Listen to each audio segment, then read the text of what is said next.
வணக்கம். வின் செய்திகள். விரிவான செய்திகளுக்கு முன் தலைப்பு செய்திகளை பார்ப்போம்.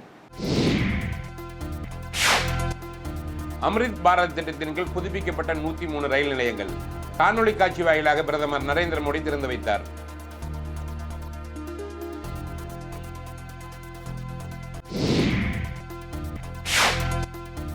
தனிநபர் செய்த விதிமீறலுக்காக ஒரு நிர்வாகத்தின் மீது நடவடிக்கை எடுப்பதா?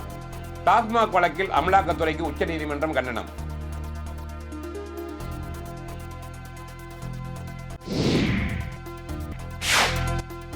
ரயில் படிக்கட்டில் பயணம் செய்தால் 1000 ரூபாய் அபராதம்.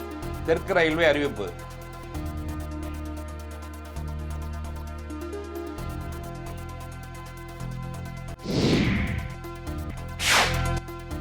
நாட்டில் சட்டவிரோதமாக வசிக்கும் வங்கதேசத்திற்கு எதிராக நடவடிக்கை. மாநில அரசுகள் அதிரடி.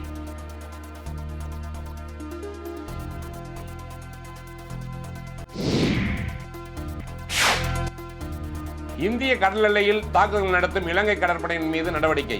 மத்திய அரசுக்கு தமிழக மீனவர்கள் வலியுறுத்தல்.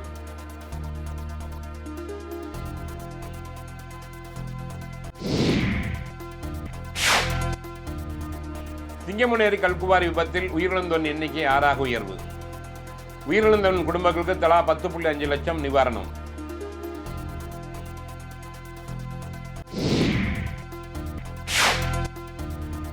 உலக பிரசித்தி பெற்ற ஏர்வாடி தர்கா மத நல்லிணக்க சந்தனம் கூடி திருவிழா. ஆயிரக்கணக்கானோர் பங்கேற்பு.